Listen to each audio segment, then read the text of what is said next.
dans ce nouvel épisode des Blabla de Sandra. Si tu apprécies ce contenu, pense à t'abonner, à liker et à partager. Je t'invite à découvrir mon dernier bébé de papier paru à ce jour en auto-édition, L'amour minimaliste, une romance qui parle de deuil, de résilience et de renaissance à travers un nouvel amour avec tendresse, humour, passion et sensualité. Fin de la page promo. Quand une maison d'édition refuse ton manuscrit, il y a une phrase qui revient sans cesse. Votre texte ne correspond pas à notre ligne éditoriale. Mais c'est quoi exactement une ligne éditoriale? Est-ce un vrai motif ou une formule polie pour dire non? Est-ce que certains passent devant les autres? Et pourquoi des personnalités connues, parfois sans talent littéraire évident, sont publiées si facilement? On va décortiquer tout ça sans fantasme, mais sans naïveté non plus. Tout d'abord, qu'est-ce qu'une ligne éditoriale? Une ligne éditoriale, ce n'est pas un concept flou, c'est un choix stratégique et économique. Concrètement, une maison d'édition définit les genres qu'elle publie, romance, polar, littérature blanche, jeunesse, les thématiques récurrentes, le ton commercial, littéraire, engagé, feel good, expérimental, le public cible, parfois même une longueur, un rythme et un type de narration.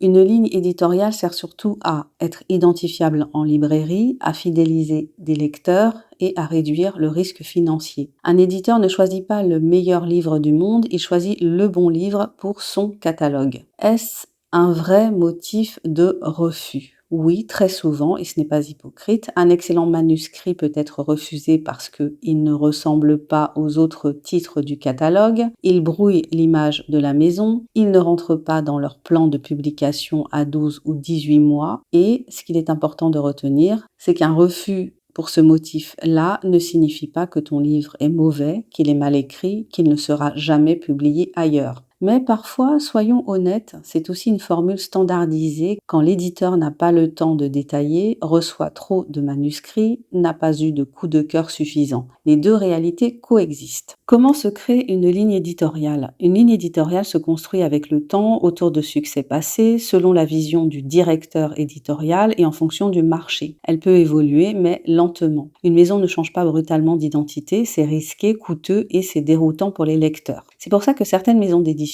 publient toujours le même type de livre et évidemment, c'est volontaire. Est-ce qu'il faut être recommandé pour être publié? Être recommandé, ça aide, oui, mais ce n'est pas un passe-droit automatique. Une recommandation permet surtout que le manuscrit soit lu plus vite, qu'il soit lu avec plus d'attention. En revanche, aucun éditeur sérieux ne publie un livre mauvais juste par piston, parce que c'est lui qui prend le risque financier et symbolique. La recommandation ouvre la porte, elle ne garantit pas l'entrée. Est-ce qu'il y a des passe-droits?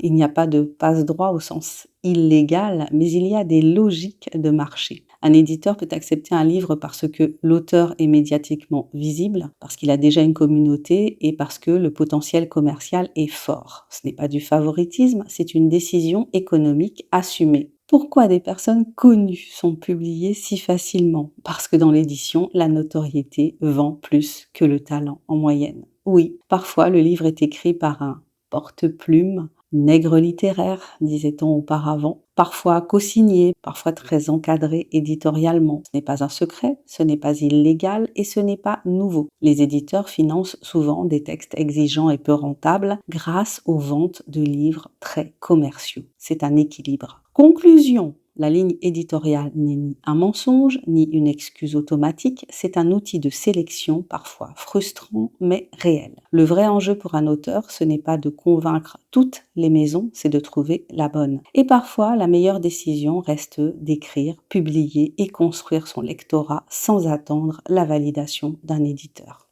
Merci d'avoir écouté cet épisode des Blabla de Sandra. Si tu as aimé cette réflexion, n'hésite pas à partager ce podcast et à me dire quel est ton point de vue sur la question. Je te dis à très bientôt pour un nouvel épisode des Blabla de Sandra. Allez, abonne-toi, commente si tu l'oses, like et partage. Et pense à découvrir mon dernier bébé de papier paru à ce jour, L'amour minimaliste, une romance qui parle de deuil, de résilience et de renaissance à travers un nouvel amour avec tendresse, humour, passion et sensualité.